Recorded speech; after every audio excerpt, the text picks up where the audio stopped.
प्रभू येशूने म्हटले, तुम्हाला सत्य समजेल आणि सत्य तुम्हाला बंधमुक्त करेल. कारण आज आपण ऐकलं, ख्रिस्ती मंडळीच्या इतिहासामध्ये किती देवाच्या सेवकांना त्यांच्या प्राणाची आहुती द्यावी लागली, रक्तसाक्षी व्हावं लागलं. हे देवाचं वचन आपल्यापर्यंत पोहोचवण्यासाठी किती मोठा त्याग अनेक लोकांना करावा लागला, याची साक्ष रूपेने आपण आता ग्वाही ऐकत आहोत. आणि म्हणून आपण स्वतःला अतिशय सौभाग्यशाली समजूयात की आपल्या प्रत्येकाच्या घरामध्ये आपल्या स्वतःच्या भाषेमध्ये आपलं बायबल उपलब्ध आहे, की जी परिस्थिती काही वर्षापूर्वी नव्हती. आणि म्हणून याचं महत्त्व जाणण्याचा प्रयत्न करून घेऊया. देवाचं वचन आणि केवळ देवाचं वचन हे दुधारी तलवारीपेक्षा तीक्ष्ण आहे. ते जीव आणि आत्मा, जनतेने मज्जू यांना भेदून जाणारं, आरपार करणारं आणि हेतू आणि विचारांचं परीक्षण करणारं असं हे देवाचं वचन. याचं गांभीर्य ओळखून घ्या, दररोज ते वाचा आणि त्याद्वारे पवित्र आत्म्याच्याद्वारे आपलं जीवन परिवर्तित करा. जे देवाचे सेवक होऊन गेले त्यांची साक्ष आपल्या जवळ आहे आणि त्याद्वारे आपलं जीवन आपण परिवर्तित करण्याचा प्रयत्न करूयात. आपण प्रार्थना करूयात. देवाचं वचन म्हणजे दुधारी तलवार. प्रभू, तुझं वचन मला योग्य रीतीने हाताळता यावं आणि त्याच्याद्वारे केवळ तुझ्याच पवित्र नावाचं गौरव व्हावं असं तू कर. प्रभू, आमचे नेत्र तू उघड आणि तुझ्या शास्त्रातल्या अद्भुत गोष्टी तू आमच्या नजरेस पाड. आमचे अंतःकरण तू उघड आणि त्या गोष्टी आत्मसात करण्यास तू आमचा सहाय्य करता हो. धन्यवाद प्रभू येशू ख्रिस्त याच्या नावाने मागितलं म्हणून तो ऐक. आमेन. प्रियानो, गेल्या रविवारी आपण कालेब या देवाच्या सेवकाविषयी ऐकलं. हा कालेब जो इस्रायल लोकांना यहोशुवाच्या समवेत त्या वचनदत्त देशामध्ये घेऊन जाण्यामध्ये एक मोठा हस्तक ठरला. यहोशुवाचा साथीदार यफुन्नेचा मुलगा कालेब याची जीवन गाथा, याचं जीवन चरित्र, आत्मचरित्र गेल्या रविवारी आपण निहाळलं. आज साधारण त्याच वेळचा प्रसंग आणि तीच ती घटना थोड्या वेळ वेगळ्या पद्धतीने पाहण्याचा आज आपण प्रयत्न करणार आहोत. देवाचा सेवक मोशे याच्या नेतृत्वाखाली परमेश्वराने 6 लाख इस्रायल लोक जे मिस्राच्या बंदिवासामध्ये बलाढ्य फारोच्या दास्यामध्ये होतं, यांची सोडवणूक करून केवळ काही दिवसात किंवा महिन्यातच ते कर्नाबाने हा जो सीमा पलीकडचा देश आहे, वचनदत्त देश, कनान देश याच्या सीमेकडे लागणारा जो कर्नाबर्नेश हा देश आहे, त्याच्याकडे हे लोक आलेले आहेत. आणि आपणास ठाऊक आहे, मोशेनी हे जे इस्रायलाचे 12 वंश आहेत त्यातला प्रत्येक जो प्रमुख त्याला सरदार म्हणत असत, त्या 12 लोकांना घेऊन तो म्हटला संपूर्ण देश हेरून काढा आणि हा देश कशा प्रकारचा आहे, आपल्याला ह्याच्यावर आक्रमण करता येईल का नाही, इथले लोक कसे आहेत, तिथली जमीन कशी आहे, हे सर्व पडताळून पहा आणि संपूर्ण अहवाल तुम्ही घेऊन या. आणि आपणास ठाऊक आहे, या 12 लोकांनी 40 दिवस तो संपूर्ण देश हेरला आणि मग ते येऊन मोशेला म्हटले, हा देश अतिशय सुंदर आहे, दुधा मधाचा प्रवाह वाहणारा देश, इथले फळझाडे फुलझाडे उत्तम आहेत, पाणी मुबलक आहे, जमीन सुपीक आहे, परंतु इथले लोक फार धिप्पाड आहेत आणि त्यांची नगरे तटबंदीची आहेत. यांच्यावर पराभूत करण्यास आपण असमर्थ आहोत, आपल्याला ह्यांना हरवता येणार नाही. आणि हे ऐकल्यावर संपूर्ण इस्रायल लोक त्यांनी गळा काढून विलाप केला आणि ते म्हटले, आपण पुन्हा आता मिस्राकडे जाऊया. त्यावेळेस परमेश्वराचा क्रोध त्यांच्यावर आला, परमेश्वर त्यांच्यावर कोपायमान झाला आणि परमेश्वर म्हटला, मी तुम्ही म्हणता त्याचप्रमाणे करणार, तुम्हाला परत मी रानात नेईल. तुम्ही 10दा माझी परीक्षा पाहिली, म्हणून ह्या पिढीतील कुठलाही मनुष्य वचनदत्त देशात प्रवेश करणार नाही. तुमची सर्वांची प्रेते रानातच पडतील आणि तुमच्या पुढची पिढी ही वचनदत्त देशात जाईल. आणि म्हणून परमेश्वराने पुन्हा एक वार या सर्व लोकांना रानात घातले आणि 40 वर्ष त्यांनी भटकंती केली. त्यांची शिक्षा म्हणून, त्यांना शासन म्हणून परमेश्वराने त्यांना वचनदत्त देशात घेऊन न जाता संपूर्ण पिढी 40 वर्ष रानात भटकंती करत राहिली. त्या संपूर्ण पिढीचा नाश झाला आणि 40 वर्षानंतर आता हाच मोशे नवीन पिढीला, ह्या लोकांच्या मुलांना घेऊन पुन्हा एक वार त्याच ठिकाणी कनान देशाच्या सीमेवर आता येऊन ठेपलेला आहे. आता मोशे 120 वर्षाचा झालेला आहे. त्या ठिकाणी आता आपण आहोत. 40 वर्ष रानावरून आल्यानंतर पुन्हा एक वार एक नवीन संधी नव्या पिढीला मिळत आहे, आणि ती म्हणजे हा जो समोर कनान देश दिसत आहे, त्या कनान देशामध्ये जायचं, कनानी लोकांवर आक्रमण करायचं, त्यांच्याशी लढायचं, युद्ध करायचं, त्यांना पराभूत करून तो देश काबीज करायचा. ही वेळ आता येऊन ठेपलेली आहे. 40 वर्षापूर्वीची गोष्ट त्यांना अजूनही आठवत आहे. आता जायच्या अगोदर इस्रायल लोकांचे जे 12 वंश होते, त्या 12 वंशामधले रुबेन आणि गाद ह्या नावाचा जो वंश आहे, रुबेन आणि गाद ह्या वंशातले जे लोक आहेत, त्यांच्याकडे पुष्कळ शेरडे मेंढरे आणि पुष्कळ गुरेढोरे होते. आणि त्यांनी पाहिलं, आता आपण जर यार्देन नदी ओलांडून गेलो तर आपल्याला कनान देशामध्ये प्रवेश मिळणार आहे. परंतु यार्देन नदीचा अलीकडचा जो प्रदेश आहे, तो ह्या दोन्ही वंशाच्या लोकांनी पाहिला. तो प्रदेश अतिशय सुपीक होता, भरपूर हिरवळ आहे, पाणी मुबलक आहे. आपल्याकडे जे पुष्कळ शेरडे मेंढरे आणि गुरेढोर आहेत, त्यांच्यासाठी ही जमीन चांगली आहे. आणि म्हणून 12 पैकीचे 2 वंश रौबेन आणि गाद यांच्या वंशातील लोक मोशेकडे आले आणि ते त्याला म्हणतात, हा प्रदेश तुझ्या दासांना वतन करून दे. आम्ही यार्देन पलीकडे येणार नाही, आम्हाला इथेच बरं आहे. आमचे 2 वंश इथेच राहतील, कारण इथली जमीन सुपीक आहे, पाणी मुबलक आहे. आमच्या शेरडे मेंढरे आणि गुरेढोरे यांना ही जमीन फार महत्वाची आहे. तेव्हा मोशे ह्या 2 वंशाच्या लोकांना म्हणतो, तुम्ही सर्व इथेच राहाल, खरी गोष्ट आहे. पण ज्या वेळेस इतर 10 वंशाचे बांधव हातात शस्त्र घेऊन यार्देन पलीकडे जाऊन कनानी लोकांशी युद्ध करत आहेत, लढत आहेत, तेव्हा तुम्ही तुमच्या घरी बसणार आहात का? तुमचे बांधव लढायला तिथे जातील आणि तुम्ही जर मागेच राहिला तर मग लक्षात ठेवा, त्या लढण्यापासून तुम्ही त्यांचं मन निरुत्साही कराल आणि ते पराभूत होतील. हे तुमच्या लक्षात येत नाही का? पहा, लक्षपूर्वक पहा. मोशे त्यांना सांगतो, 40 वर्षापूर्वी असंच घडलं. मी 12 लोकांना पाठवलं, त्यांनी संपूर्ण देश हेरला आणि ते येऊन त्यांनी सांगितलं, देश चांगला आहे, जमीन सुपीक आहे, पण लोक फार धनाढ्य आहेत, पण लोक त्या ठिकाणी फार मोठे राक्षसी आहेत आणि म्हणून आपल्याला लढता येणार नाही. म्हणून 12 पैकी 10 लोकांनी असं चुकीचा अहवाल दिल्यामुळं सगळ्यांचं मन निरुत्साही झालं. परमेश्वर त्यांच्यावर कोपला आणि म्हणून त्या पिढीला 40 वर्ष भटकंती करावी लागली. त्यांची प्रेते रानातच पडली. तुम्ही जर आता परत तसंच केलं, तुमच्यामुळं जर ह्या लोकांची मन निरुत्साही झाले आणि त्यांनी युद्ध केलं नाही, तर पुन्हा परमेश्वर तुमच्यावर कोपेल, पुन्हा परमेश्वराचा राग तुमच्यावर भडकेल आणि ह्या पिढीला देखील परमेश्वर पुन्हा रानात टाकेल. आणि जर हे पुन्हा रानात गेले, तिथेच मेले, तर ह्यांच्या नाशास तुम्ही कारणीभूत व्हाल. नीट विचार करा, पुन्हा तसं करू नका. सर्वजण आता उत्साह आहेत, ह्यांचे मन तुम्ही निरुत्साही करू नका. तुम्ही युद्धाला आमच्याबरोबर चला. तेव्हा रौबेन आणि गाद ह्या लोकांना ते म्हटले, मोशे, आम्ही आमच्या स्वतःच्या बायका, आमची मुले बाळे, आमची गुरेढोरे, आमचा संपूर्ण संसार आम्ही इथेच ठेवतो. पण जे आम्ही पुरुष आहोत ते आम्ही सशस्त्र होऊन या 10 वंशाच्या लोकांबरोबर आम्ही लढावयास यार्देन पलीकडे आम्ही येणार, हे तुला आम्ही आश्वासन देतो. आम्ही येऊ, आम्ही त्या कनानी लोकांशी युद्ध करू आणि 10 वंशाच्या लोकांचं पुनर्वसन होईल. त्याच्यानंतर पुन्हा आम्ही आमच्या जागेवर जाऊ, हे आश्वासन आम्ही तुला देत आहोत. आणखी ही शपथ आम्ही घेतो की रौबेन आणि गाद या वंशातील कुणी पुरुष यार्देन पलीकडचा प्रदेश घेणार नाही, वतन म्हणून समजणार नाही, हे आश्वासन आम्ही तुला देत आहोत. ते म्हटले, आम्ही लढायला येतो, त्यांच्या मदतीसाठी येतो, आम्ही लढतो आणि ह्या 10 वंशाचं पुनर्वसन झालं की आम्ही पुन्हा इकडे येऊ आणि आमचा वंश तो आम्हाला दे. मोशेने त्यांना काय उत्तर दिलं?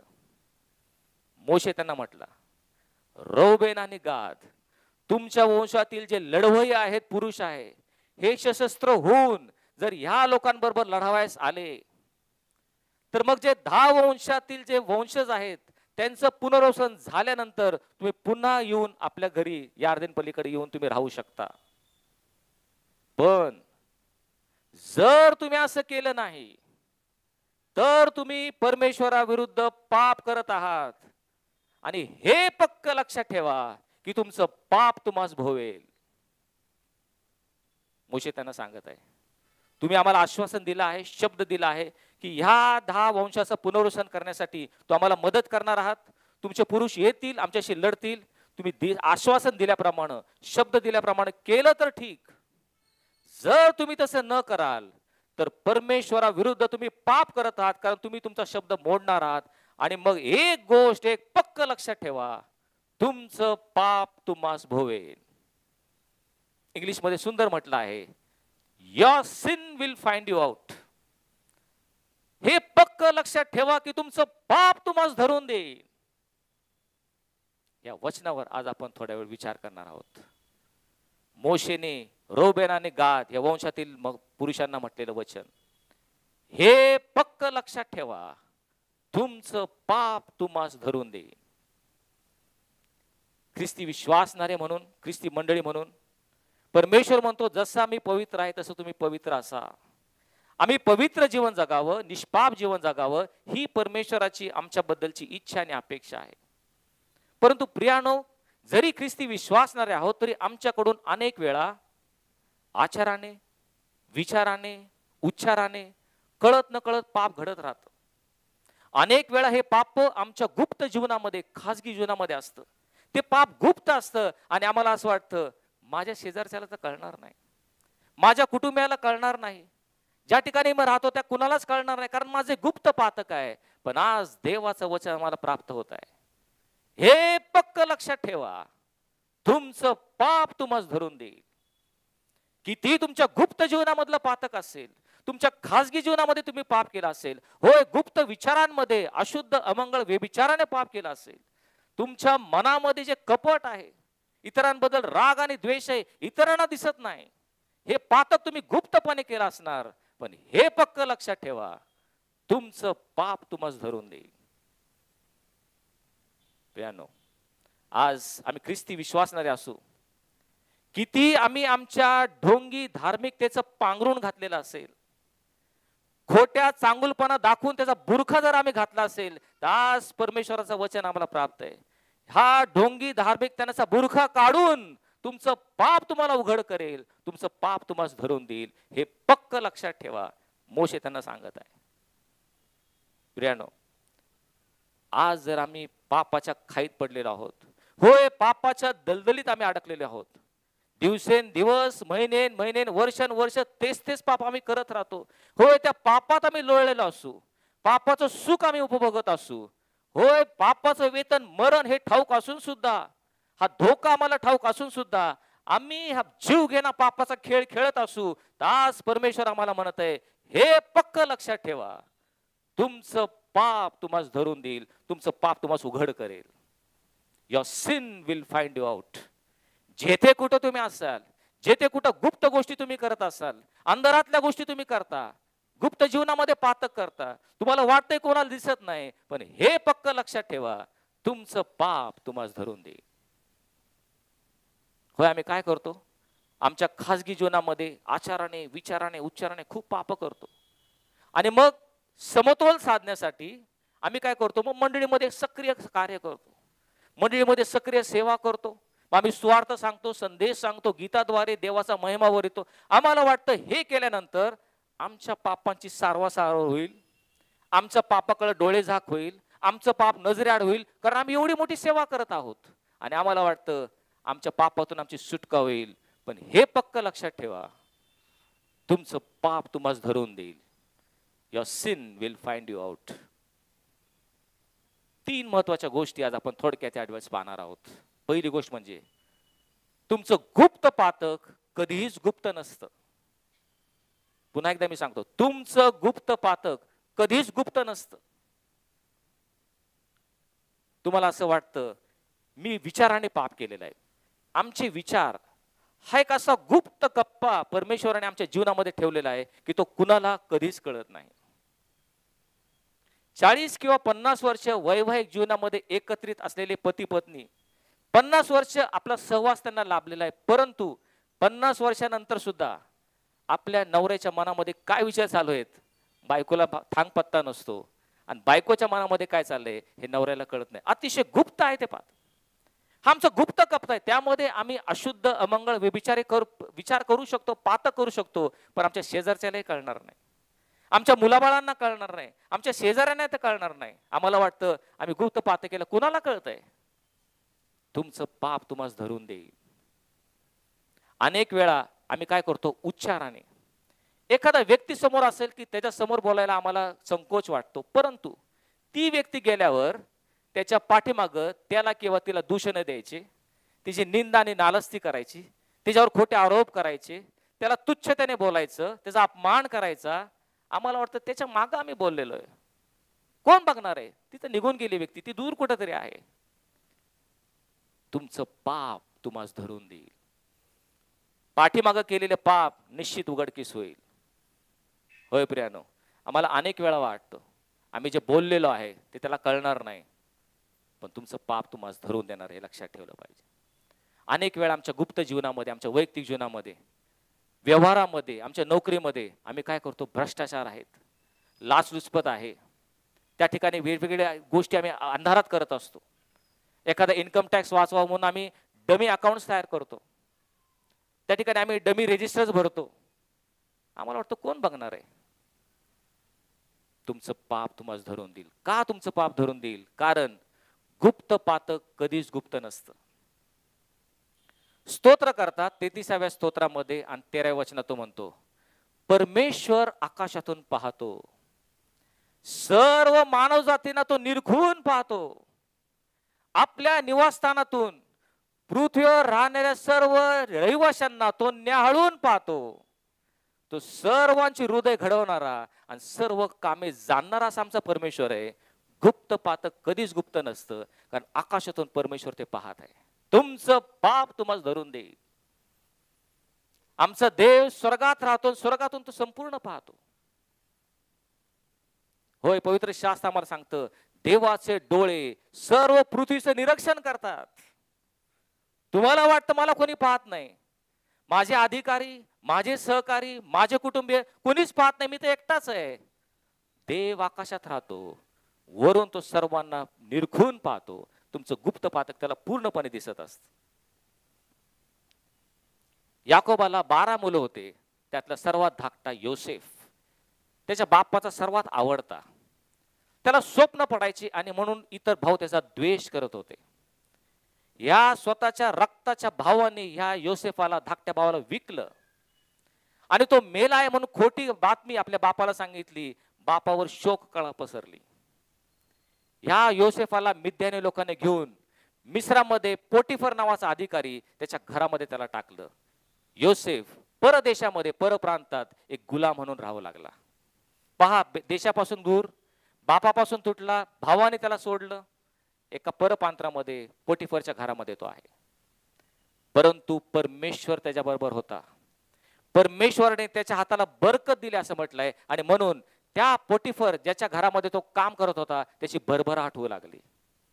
आणि पोटिफराने ओळखलं आणि म्हणून पोटिफराने संपूर्ण घराची जबाबदारी या 17 वर्षाचा तरुण योसेफाकडे दिली. आणि संपूर्ण कारभार पोटिफराचा योसेफ पाहू लागला.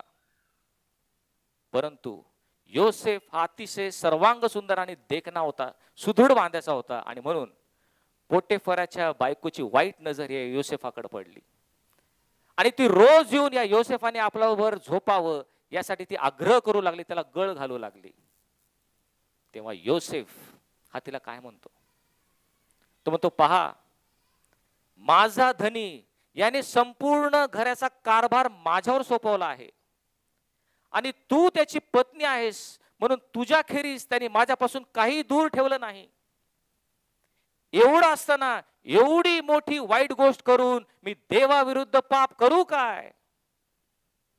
योसेफ काय म्हणत आहे?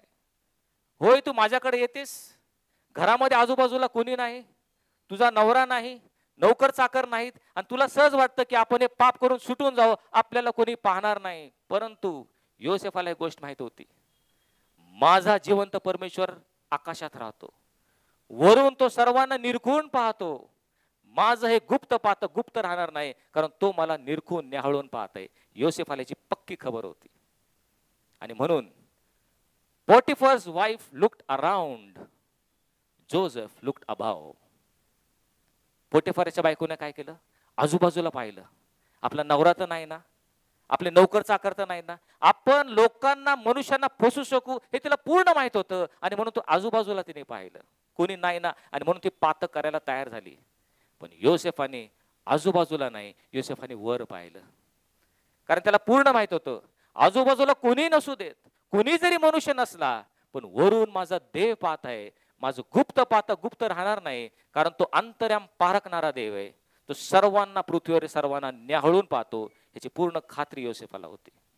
आणि म्हणून ज्या वेळेस तुमच्या गुप्त जीवनामध्ये तुम्ही गुप्त पाहत करत असाल, खोलीमध्ये एकटेच आहात, तुम्हाला वाटतं कोणी पाहत नाही, लक्षात ठेवा तुमच्या आजूबाजूला असंख्य देवदूत असतात. तुम्ही खोलीत एकटेच नसता.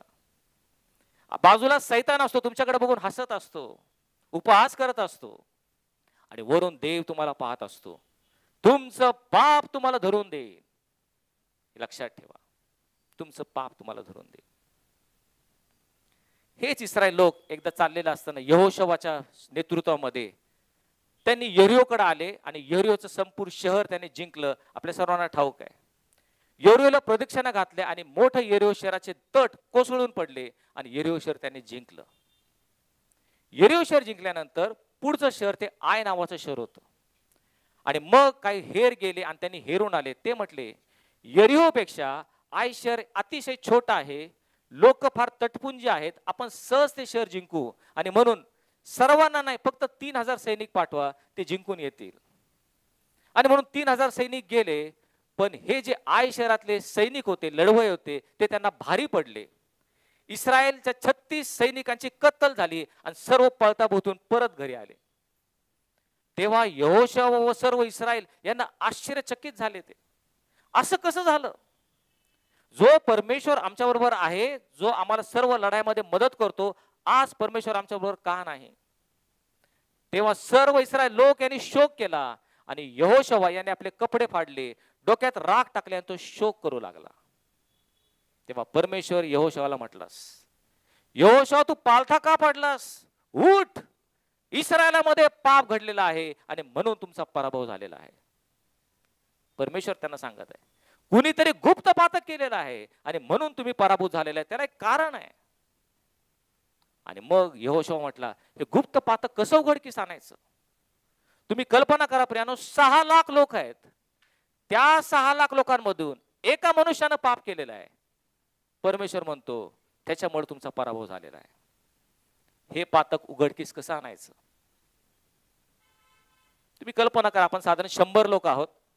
ह्या 100 लोकांमध्ये समजा एखाद्याने गुप्त पातक केलं असेल, कसं ओळखू शकू बरं? शक्य आहे का ओळखणं? अशक्य आहे, कारण पातक गुप्त आहे, केलेलं कुणीच पाहिलेलं नाही. परंतु देवाचं वचन आम्हाला सांगतं गुप्त पातक कधीच गुप्त राहत नाही, कारण परमेश्वर वरून पाहत असतो. परमेश्वर म्हणतो 6 लाख लोकांना मैदानात बोलव, मी ते पाप उघडकीस आणतो. आणि मग सगळेजण मैदानात आले. इस्रायल लोकांचे 12 वंश होते. परमेश्वर यहोशूला म्हटला, 12 वंशाच्या चिठ्ठ्या टाक, चिठ्ठ्यावरून मी तुम्हाला ओळखून देईल, तुम्हाला शोधून काढेल की पाप कोणामध्ये घडलाय. आणि मग 12 वंशाच्या 12 चिठ्ठ्या टाकल्या गेल्या.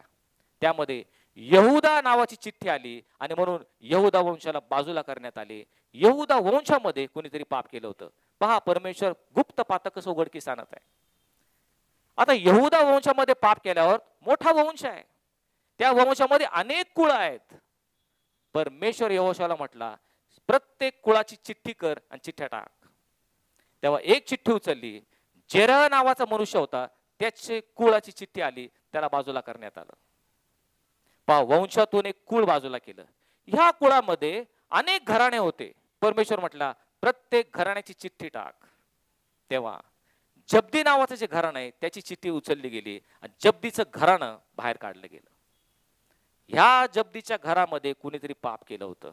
परमेश्वर म्हटला, ह्या घराण्यामध्ये जे कोणी पुरुष माणूस आहेत त्या पुरुषांच्या नावाची चिठ्ठी टाक. तेव्हा आखान नावाच्या मनुष्याची चिठ्ठी निघाली.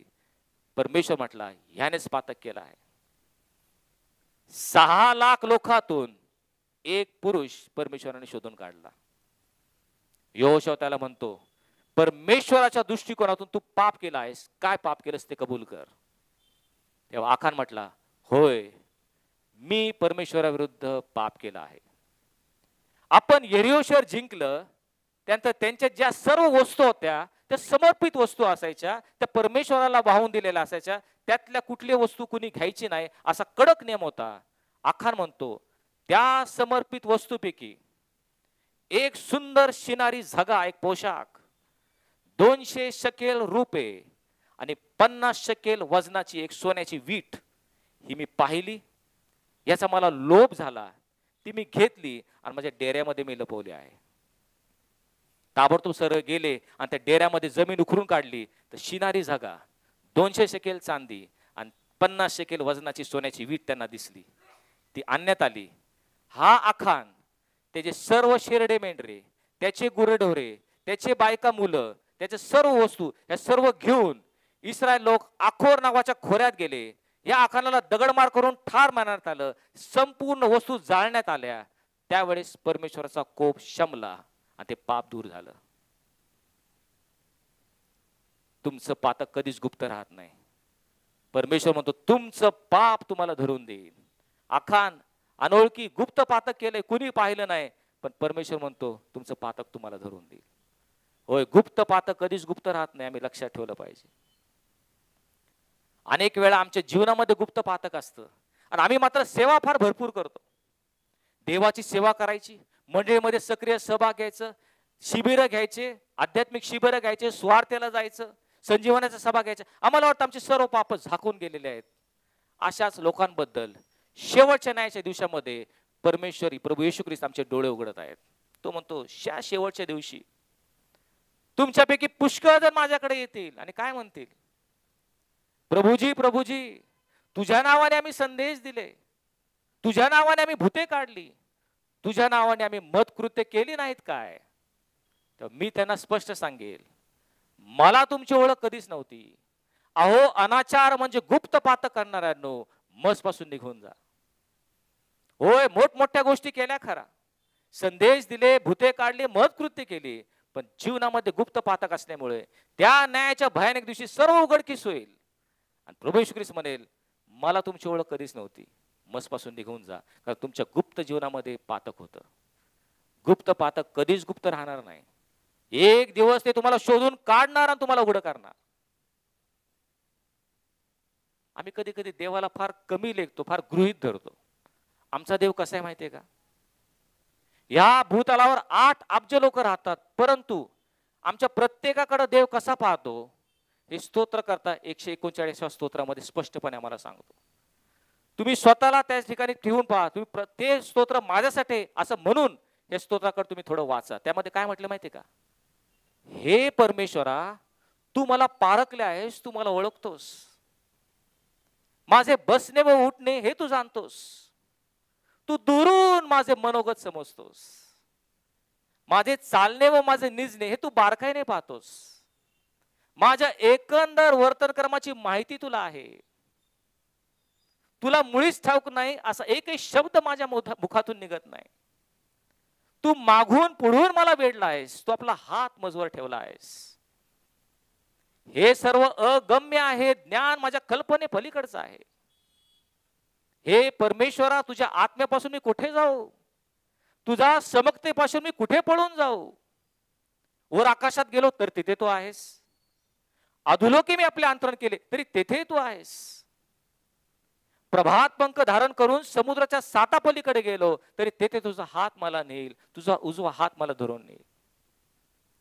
निदान अंधकार मला लपवू असं मी म्हटलं, भोवतालच्या प्रकाशाचा काळोख हो, तरी तेही शक्य नाही, कारण रात्र दिवसाप्रमाणे प्रकाशते, तुला काळोख हो प्रकाश ही तुला सारखीच आहेत. असा आमचा महान अगम्य देव आहे. काळोख हो प्रकाश ही त्याला सारखीच आहेत. त्या अंधार रात्री कुणी पाहिलेलं असताना तुमचं गुप्त पातक केलं असेल, पण परमेश्वराला ती रात्र दिवसाप्रमाणे चमकते. तो काळोख त्याला प्रकाशासारखा आहे, लख प्रकाशासारखा तो तुमच्याकडे पाहतो. तुमचं गुप्त पातक गुप्त राहणार नाही, देवाला ते उघडकीस आणणार असतो. असा आमचा देव आहे, हे मी लक्षात ठेवलं पाहिजे. आणि म्हणून स्तोत्रकर्ता मोशे 90व्या स्तोत्रामध्ये म्हणतो, आमचे अपराध परमेश्वरा तुझ्या पुढे आहेत, आमची गुप्त पातके तुझ्या मुखप्रकाशात आहेत. होय, मी रात्री माझ्या खोलीमध्ये गुप्त पातक केलं असेल, कुणीच पाहिलं नाही, पण तुझ्या मुखप्रकाशात. देवाचा मुखप्रकाश कसा असतो? जेव्हा मोशे सिनाय पर्वतावर जाऊन देवाशी बोलत असत, पुन्हा तो खाली आल्यावर त्याच्या तोंडातून एवढं तेज निघत असत की लोकांना त्याच्या तोंडाकडे पाहत नसे. एवढा मोठा तेज नुसतं देवाशी बोलल्यानंतर मोशेच्या चेहऱ्यावर येत असत. असा देवाचा मुखप्रकाश आहे, त्याच्यातून काहीच लपू शकत नाही. तुमचं गुप्त पातक गुप्त राहणार नाही, कारण तुमचे गुप्त पातके परमेश्वराच्या मुखप्रकाशात आहेत. आणि म्हणून पातक करण्यापूर्वी इथून पुढे आमचा देव कसा आहे हे आम्ही लक्षात ठेवूया, त्याचा गुणधर्म आम्ही लक्षात ठेवूयात. तो आकाशातून सर्व काय पाहतो. दुसरी महत्वाची गोष्ट, ज्यावेळेस आम्ही एखादं पातक करू, आम्हाला वाटलं आम्ही सगळं सुटलो, आमचं आता हे सगळं निभावून नेलं, आम्ही सारवासारव केली, कोणी पाहणार नाही. पण एक लक्षात ठेवा, पापाचं वेतन मरण आहे आणि पापांचा न्याय निवाडा करणारा परमेश्वर आहे, हे आम्ही लक्षात ठेवलं पाहिजे. जे काय तुमचं आयुष्य आहे त्याचा हिशोब घेणारा कोणी मनुष्य नाही. जगातील एखादा हायकोर्ट किंवा सुप्रीम कोर्टाचा वकील नाही. तुमच्या पापांचा हिशोब घेणारा परमेश्वर आहे, हे पक्क लक्षात ठेवा, कारण न्यायाधीश परमेश्वर आहे. आणि म्हणून इब्री लोकास पत्र याचा 10वा अध्याय आणि 31वा वचन, जिवंत देवाच्या हातात सापडणे किती भयंकर आहे तो म्हणतो. लक्षात ठेवा, ज्यावेळेस तुम्ही पाप करता, गुप्त पातक करता, तेव्हा जिवंत देवाच्या हातात सापडणे किती भयंकर आहे, कारण आमचा देव भस्म करणारा अग्नी आहे. अशा देवाच्या हातात तुम्ही एक दिवस सापडणार आहात.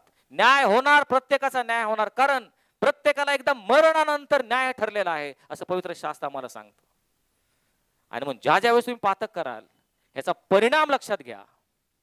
पापाचं वेतन मरण आहे आणि न्यायाधीश परमेश्वर आहे, त्याच्या हातात तुम्ही सापडणार आहात. तुमचं पाप तुम्हाला भोवेल. Your sin will find you out. तुमचं पाप तुम्हाला धरून देईल. अलिशा नावाचा देवाचा सेवक आहे आणि त्याच्या कारकिर्दीमध्ये आराम देशाचा एक सेनापती आहे, त्याचं नाव नामान. हा नामान एक उत्तम सेनापती होता, शूर लढवय्या होता, परंतु त्याच्यामध्ये एक थोडीशी खोट होती. ती खोट काय होती?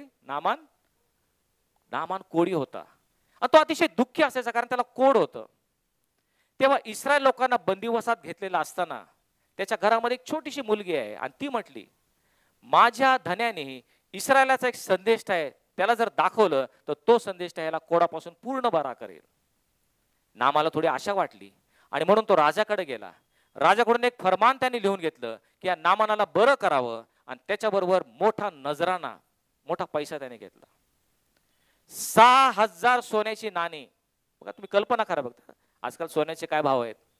6000 सोन्याची नाणी, 500 किलो चांदी आणि 10 शिनारी झगे किंवा पोशाख, एवढा मोठा नजराना घेऊन मला बरं करावं म्हणून नामान इस्रायलच्या राजाकडे आला आणि तो म्हटला, आम्हाला असं कळालं की तुमच्यामध्ये कोणीतरी बरा करतं, मला तुम्ही बरं करा.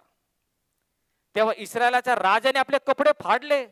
तो म्हटला, अरे मी काय देवाच्या जागी आहे की तू माझ्याकडे आला असं म्हणतोस की मला बरं करा. तेव्हा इस्रायलामध्ये जो संदेश होता अलिशा, त्याने राजाला निरोप पाठवला, त्या नामाला म्हणावं माझ्याकडे ये, मी त्याला बरं करेन. तेव्हा संपूर्ण ताफा वळाला. राजवाड्याकडून हा अलिशा राहतो त्या झोपडीकडे निघाला. नामान, त्याचे सर्व सेनापती, त्याचे सर्व लढवये नजराना घेऊन अलिशाकडे आले. अलिशाने त्या जासूद होता, त्याचा एक सहकारी होता, त्याला सांगितलं बाहेर जा. तो नामानील त्याला सांग, यार्दे नदीत जा, 6 वेळा डुबकी मार, तू पूर्ण बरा होशील, तुझं कोंड निघून जाईल. हा निरोप ज्यावेळेस नामानाला कळाला, अतिशय संतप्त झाला, क्रोधाविष्ट झाला. मी आरामाचा सेनापती, मला असं वाटलं हा जो कोणी अलिशा आहे तो माझ्याकडे येईल, मला पाहिल, माझ्या त्वचेला हात लावेल आणि माझ्याला हात लावून काहीतरी प्रार्थना करेल, बरं करेल असं मला वाटलं. यातली काहीच गोष्ट घडली नाही. फक्त त्यांनी एक निरोप पाठवला, जाऊन यार्देनेत 7 वेळा डुबकी मारा, तू बरा होशील. आरामात काय कमी नदी आहेत का? तिथे मी जाऊन डुबकी मारू शकलो नसतो का? रागाने पुन्हा आपल्या घरी निघाला नामान. त्याचा सेवक त्याला म्हणतो, महाराज हा जो कोणी अलिशा आहे त्याने काय फार मोठी अवघड गोष्ट सांगितली नाही, फक्त 7 वेळा डुबकी तर मारायची, जाताना आपण प्रयत्न करू. म्हणून नामान वळाला, यार्देनेमध्ये 7 वेळा डुबकी मारली आणि 7व्या वेळी पूर्ण कोड निघून गेलं. त्याची त्वचा लहान मुलासारखी झाली असं म्हटलंय, मऊ त्वचा झाली. खुश झाला, प्रसन्न झाला, कोड निघून गेलं. पुन्हा सगळ्या नजरांना घेऊन पुन्हा तो अलिशाकडे आला. अलिशाला म्हटला, हे सर्व मी तुला देऊ इच्छितो. अलिशा म्हटला, ज्या परमेश्वराच्या हुजुरास मी असतो त्या परमेश्वराच्या जीविताची शपथ यातलं एकही गोष्ट मी घेणार नाही. तू जाऊ शकतोस. पुन्हा आग्रह केला, पण अलिशाने कुठलीच गोष्ट त्यातली घेतली नाही. म्हटलं मी यातलं काहीच घेणार नाही. मग हा नामान हळूहळू पुन्हा आपल्या घरी निघालेला आहे. हे सर्व होत असताना अलिशाचा सेवक गेहाजी ह्याने सर्व काय पाहिलं. आपल्या ह्या जो धनी आहे त्याने किती मूर्खपणा केला. हातात चालून आलेली धन दौलत तू त्याला बरं केलंस, त्याचा मोबदला तो देत आहे, सहज तुला मिळू शकलं असतं. आपल्या धन्याने काय घेतले नाही. आपण काहीतरी घ्यावं या उद्देशाने हळूच आपल्या धन्याची गेहाजाची नजर चुकून हळूच गेला आणि नामानाकडे गेला. नामान वाटेत होता. नामाला त्याने कारण सांगितलं. काय कारण सांगितलं? महाराज, आपण घरातून बाहेर पडल्यावर लगेचच एका संदिष्टाचे 2 सेवक दास आमच्या धन्याकडे आले आणि त्यांना काही गरज आहे, त्यासाठी तुम्ही 500 नाही 50 किलो चांदी आणि 1 शिनारी जागा मला द्या. हा नामान एवढा खुश झाला. अरे 50 किलो का मागतो? 2 पोती घे, 2 ह्या पिशव्या घे, 100 किलो चांदी आणि 2 शिनारी जागा त्याला दिले. गेहाजी खुश झाला. ते सर्व घेतलं, आपल्या घरामध्ये हळूच गेला. ते 100 किलो चांदी 2 शिनारी जागे लपून ठेवले. पुन्हा आला आणि अलिशा पुढे उभा राहिला. अलिशाने हळूच त्याकडे पाहिलं. म्हटलं, गेहाजी तू कुठे गेला होतास? म्हटलं कुठंच नाही, मी तर घरातच होतो धनी, मी घरातच होतो. गेहाजी नामान गेहाजीला म्हटला, गेहाजी ज्यावेळेस तू गेलास आणि तो पुरुष रथातून उतरून तुला भेटण्यासाठी माघारी आला त्यावेळेस मी तुला काय पाहिलं नाही काय? गुप्त पातक कधीच गुप्त राहत नाही. त्या परमेश्वराने अंतर्ज्ञानाने गेहाजीने काय केले संपूर्ण गोष्ट अलिशाला सांगितली होती. अलिशाने पूर्ण चित्र पाहिलं असतं. त्याच्या पाठीमागं पाहतं घडलं, गुप्तपणे घडलेलं आहे, परंतु परमेश्वराने संपूर्ण गुप्त पाठक उघड केलं. मग नामान गेहाजीला म्हणतो, अरे गेहाजी, हे नामानाचं कोर जे निघालेलं आहे ते कोर तुला तुझ्या संतानाला कायमचं लागेल. क्षणार्धात तो गेहाजी बर्फासारखा कोडी झाला आणि नामानापासून चालता झाला. प्रियांनो, हा जो अलिशा आहे त्याला आपला जो धनी आहे एलिया, हे एलियाचा दुप्पट वाटा अलिशाला मिळाला होता. त्याचप्रमाणे अलिशाचा सेवक गेहाजी याला आत्म्याचा दुप्पट वाटा मिळू शकला असता, पण मिळालं काय? नामानाचं कोड त्याला मिळालं. आयुष्यभर कोडी राहिला. संपूर्ण वंशच त्याचे कोडी राहिले. कारण गुप्त पातक कधी गुप्त राहत नाही. तुमचं पाप तुम्हाला धरून देईल, तुमचं पाप तुम्हाला उघड करेल. आमचा देव असा आहे की आमचे गुप्त पाप उघड करणारा देव आहे. तो आमचा अंतर्याम पारखणारा देव आहे. आम्ही लक्षात ठेवलं पाहिजे. देवाच्या मनासारखा असलेला इस्रायलाचा राजा दावीद 40 वर्ष ज्याने इस्रायलवर राज्य केलं, देवाच्या मनासारख्या गोष्टी केल्या. या दावीदाचं एक सुंदरसं कथानक. हा दावीद आता साधारण 40-45 वर्षाचा झालेला आहे. इस्रायलवर राज्य करत आहे. इस्रायल राजाला त्यांनी बळकटी आणलेली आहे. अनेक युद्ध त्याने केले आणि आता एक इस्रायल राष्ट्र एक बलाढ्य राष्ट्र झालेला आहे. या दावीदाच्या साधारण विवाहाच्या 8 बायका त्याच्या राजमहालामध्ये राहत आहेत. त्याला साधारण 7 ते 8 बायका होत्या दावीदाला, लग्नाच्या बायका. असाच हा साधारण 50 वर्षाचा दावीद असाच एकदा उठला, आपल्या गच्चीवर गेला आणि गच्चीवरून सहज इकडे तिकडे तो आपलं पाहणी करत आहेत. त्याचे सैनिक युद्ध करत आहेत. राजा आरामात राजमाला झोपला आणि गच्चीवरून टेहळणी करत आहे. हे टेहळणी करत असताना एका सुंदर स्त्रीला स्नान करताना त्याने पाहिलं. तिच्याबद्दलचं कुतूहल त्याला वाटलं, तिच्याबद्दलचं आकर्षण त्याला वाटलं, म्हणून त्याने एका सैनिकाकडे जाऊन तिची चौकशी करायला लावली. आणि चौकशी केल्यावर असं कळालं, त्याच्या सैन्यातील एक उरिया हित्ती नावाचा सैनिक याची ती बायको आहे. एका परपुरुषाची लग्नाची बायको ती होती. ह्या दावीदाने काय केलं, तिला बोलवून घेतलं. एका सैनिकाद्वारे तिला बोलवलं, आपल्या राजमानात बोलवलं आणि तिच्याशी त्यांनी अतिप्रसंग केला. गुप्तपणे केलंय पाप. त्याला असं वाटलं, मी इस्रायलचा राजा आहे, मला आता कोण विचारणार. हे पाप गुप्तपणे झालंय आणि म्हणून पुन्हा त्या ठिकाणी सर्व काही जणू काही झालंच नाही अशा प्रकारे तो वागू लागला. काही महिन्यातच ह्या दावीदाला एक निरोप आला. तो निरोप बेतशेबाचा होता. निरोप असा होता की मी गरोदर आहे. तुमचं पाप तुम्हास भोवेल, तुमचं पाप तुम्हाला धरून देईल. ती दावीदापासून गरोदर राहिली. आता झाकायचं कसं आहे? पाप तर झाकलं पाहिजे. मी जर तिच्यावर अतिप्रसंग केला, अत्याचार केला असं कळालं तर माझी त्या ठिकाणी बदनामी होईल, माझी छितू होईल. आणि म्हणून पाप झाकण्यासाठी लढायला गेला तिचा नवरा, याला त्याने बोलून आणलं. आणि दावीद त्याला म्हणतो, तू आपल्या घरी जा, खा पी मजा कर आणि आपल्या स्त्री बरोबर तू झोप. झाकाझाव करायचं, कारण तो जर आपल्या घरी गेला तर मग हे मूल त्याचं आहे असं होईल आणि आपल्यावरचा आळ निघून जाईल. हा दावीदाचा उद्देश पहा, त्याच्या डोक्यामध्ये काय कारस्थान चालू आहे. परंतु त्याचा सैनिक उरिया हित्ती तितकाच इमानी इदबारी होता. तो म्हटला, महाराज, परमेश्वराचा कोश रणभूमीवर आहे, माझे सगळे बंधू सैनिक त्या ठिकाणी मांडवामध्ये त्या मैदानामध्ये छावणी टाकून आहेत, आणि मी आपल्या घरी जावं, खावं प्यावं आणि आपल्या स्त्री बरोबर निजावं हे कदापि शक्य नाही, मी असं करणार नाही. तो त्या ठिकाणी राजदरबारच्या दारातच झोपला, आपल्या घरी गेला नाही. दाविदाच्या आधी पंचायत झाली, काय करायचं आता? पाप तर उघडकीस येणार, समाजाला कळणार, बदनामी होणार, म्हणून काय करायचं? दाविदाने पुन्हा कुटील कारस्थान रचलं. बघा मनुष्य स्वभाव कसा असतो. परमेश्वराच्या मनुष्य मनासारखा दावीद, पण त्याने काय केलं? दुसऱ्या दिवशी उरिया हित्ती एक सामान्य सैनिक ह्याला म्हणतो, चल माझ्याबरोबर ये, माझ्याबरोबर जेवण कर, खा पी मजा कर. एका सैनिकाला आपल्या मेजावर बसवलं, भरपूर खाऊ घातलं आणि भरपूर दारू पाजली. हेतू काय? निदान दारू पिऊन दारूच्या नशेत आपल्या घरी जाईल आणि माझ्यावरचा आळ कमी होईल आणि ते मूल त्याचं आहे असं कळेल. पण हा जो हित्ती आहे त्या इतका इमानी होता, जरी दारूच्या नशेत होता तरी घरी गेला नाही, तर दारातच तो झोपला दुसऱ्या दिवशी. पण आता काय करायचं? उरिया हित्ती तर घरी जात नाही, तो गेल्याने तर माझा आळ, माझ्यावरचा आळ लोकांना कळेल, माझं गुप्त पातक उघड होईल. म्हणून दावीदाने तिसरा शेवटचा भयानक कुटील कारस्थान रचलं. त्याने एक पत्र लिहिलं. कुणाला? सेनापती योआब, भूमीवर युद्ध कर, त्याला पत्र लिहिलं. हा पत्र घेऊन येणारा उरिया हित्ती ह्याला तुंबळ युद्धाच्या तोंडाशी द्या, आणि युद्ध होत असताना, शत्रू प्रहार करत असताना तुम्ही सर्वजण बाजूला व्हा, तो एकटा सापडेल आणि तिथे मरेल. तो मेला म्हणजे काटा निघाला. आणि हा उरिया हित्ती आपल्या स्वतःचं मृत्यूपत्र हातात घेऊन स्वतः निघालेला आहे. त्याचंच मृत्यूपत्र आहे, पण इतका इमानी आहे की त्यांनी काढून वाचलं देखील नाही. वाचलं असल्याला कळालं असतं दाविदाने काय कट रचलेला आहे.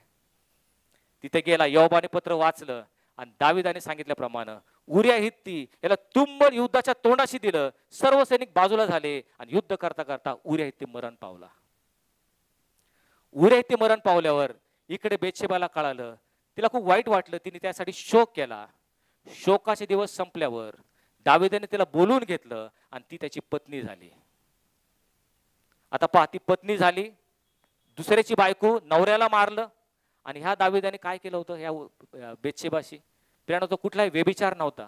अनेकदा आपल्याला असं वाटतं की त्याने व्यभिचार केला, पण व्यभिचार संगनमताने होतो. David raped बेतशेबा. दाविदाने प्रत्यक्षात त्याच्यावर बलात्कार केला होता. कारण या बेतशेबाची इच्छा नसताना, केवळ तो एक राजा आहे, त्याच्या हातात सत्ता आणि अधिकार आहे, म्हणून एक विवाहित स्त्री त्याला त्या ठिकाणी समर्पित झाली. दाविदाने तिच्यावर बलात्कार केला होता. आणि म्हणून बलात्कार आणि खून दुहेरी पापात आवडला दावीद. त्याला वाटलं नवरा मेला, आता मी मोकळा झालो, ख्याली खुशालीने राहू लागला. 1 वर्षाचा काळ निघून गेला. ह्या दाविदाला बेतशेबापासून मुलगा झाला. 1 वर्षानंतर इस्रायलचा संदेश नाथान त्याच्याकडे आला. आणि नाथान दाविदाला म्हणतो, महाराज, आपल्या देशामध्ये गोष्ट घडलेली आहे. ती कोणती? आपल्या देशामध्ये एक श्रीमंत मनुष्य होता. तो त्या ठिकाणी बंगल्यात राहतो, ख्याली कुशालीने राहतो, पंचपक्वानं खातो. त्याकडे 100 मेंढरा आहेत. त्याच बंगल्याच्या शेजारी एक गरीब मनुष्य राहत आहे, अतिशय गरीब आहे. त्याच्याकडे उपजीविकेचं फक्त एकच साधन आहे, आणि ती म्हणजे त्याची एक मेंढी. ही मेंढी त्याला इतकी प्रिय आहे की त्या मेंढी त्या लहान मुलाबरोबर ती वाढलेली आहे. त्याच्या ताटात ती खाते, त्याच्या प्याल्यातलं पाणी ती पिते आणि त्याच्या उराशी ती झोपते. ती मेंढी जणू काय तिची मुलगीच आहे. अशा प्रकारे त्या मेंढीला तिने वाढवलेलं आहे. एकदा ह्या श्रीमंत मनुष्याच्या घरामध्ये पाहुणे आले. या श्रीमंत मनुष्याने आपली 100 मेंढरं सोडले. त्या गरीबाची एक मेंढी घेतली, तिला त्या ठिकाणी कापली, वदली आणि त्या ठिकाणी त्याचं तिला कालवण दिलं.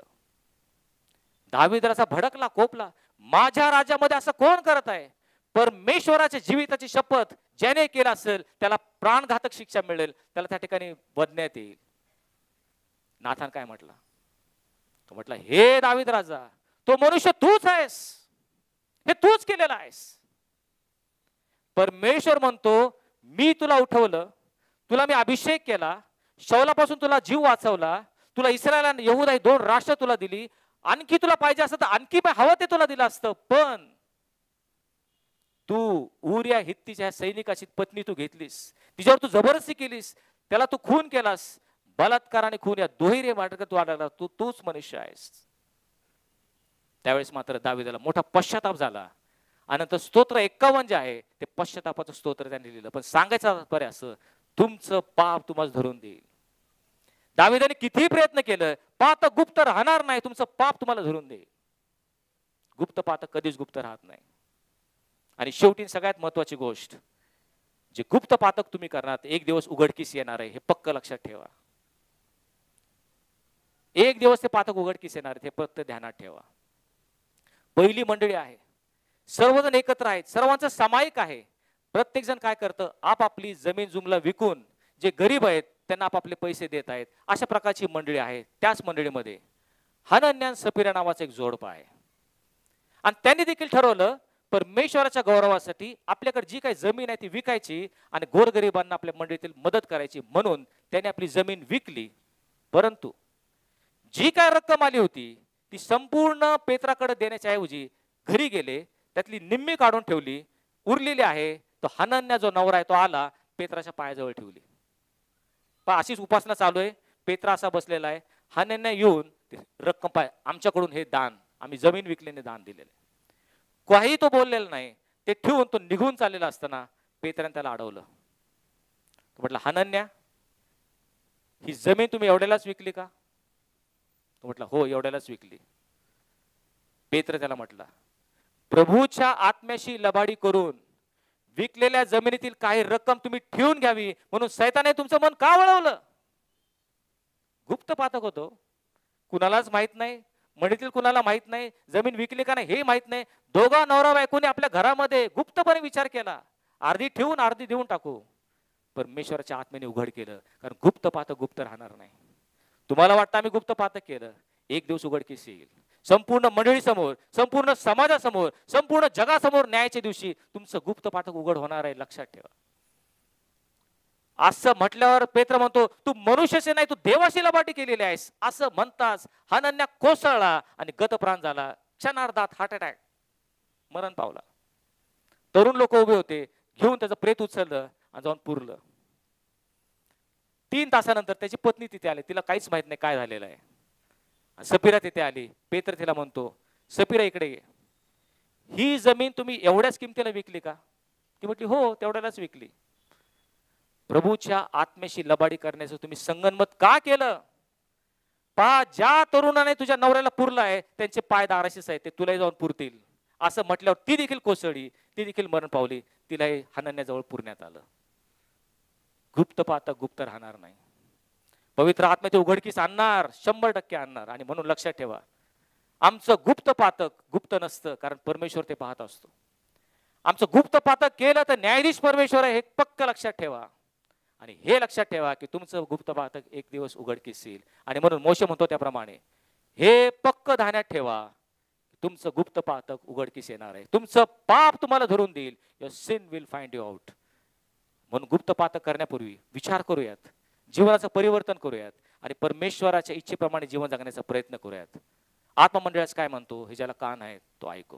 प्रार्थना करूयात. स्वर्गीय पिते, आज तू किती महान आहेस. तू सर्व समर्थ, सर्व ज्ञानी, सर्वव्यापी परमेश्वर आहेस. आकाशातून आम्हा प्रत्येकाला तू पाहत असतोस. आमचं गुप्त जीवन तू निहाळतोस. आणि म्हणून इतरांना फसवू शकू, पण तुला आम्ही फसवू शकत नाही. प्रभू, याद्वारे आमचं जीवन परिवर्तित करून तुझ्या इच्छेप्रमाणे जगण्याचा आम्हा प्रत्येकाला तू सहाय्य कर. धन्यवाद प्रभू येशू ख्रिस्त, याच्या नावाने मागितलं म्हणून तो ऐक. आमेन.